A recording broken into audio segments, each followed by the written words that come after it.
Habi, ma Red Nation. Hayi, bafowethu. Hayi bafemai. Hayi bafowethu hayi.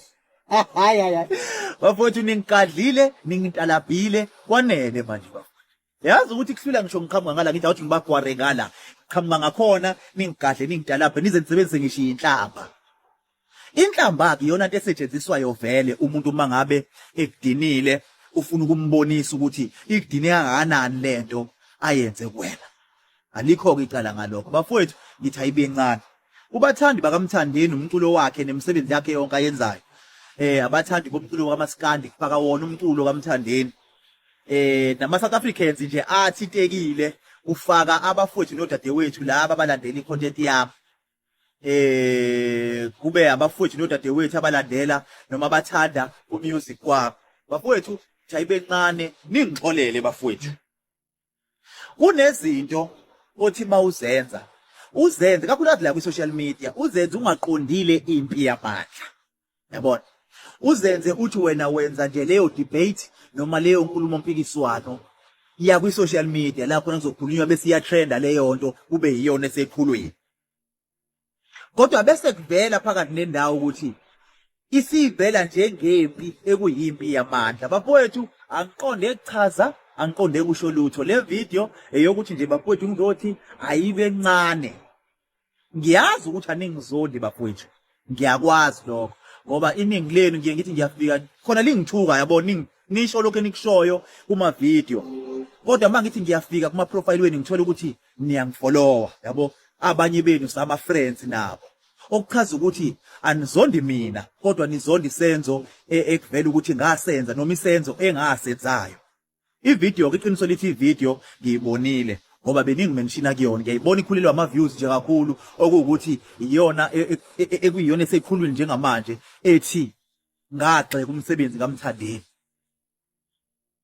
Bafowethu ayibencane ngendlela okuyiyona njengamanje angingaqondile leyo nto. Angingaqondile nje impi yamandla ngendlela okuyiyo njengamanje.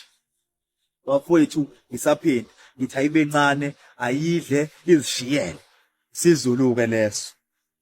Ngicela nje bafowethu ibencane bafowethu kuqhutshekwe nempilo kuqhutshekwe necontent kulabo abebe nefeeling yokuthi ayilo mbheblo ngeke ngisakulandela noma bengeke bakucabange manje kodwa mabeze ukuthi hayi noma naye asimxolele umbhebhu sebeyophinde bangifollowe noma baqhubeke bawubuka umsebenzi wami ngendlela abawubuka ngayo. Kodwa bafowethu okwami njengamanje bengizothi ayibencane bafowethu konke okwenzekayo kuleya video noma enakuzwayo kuleya video ngoba imfishane yona kodwa kushuthi inokucasula okukhulu kakhulukazi kunina ma Red Nation. Bafowethu ningixolele kakhulu. Leya video yayingaqondile lempe kuyiyona njengamanje noma ake ngithi nje impi yamandla.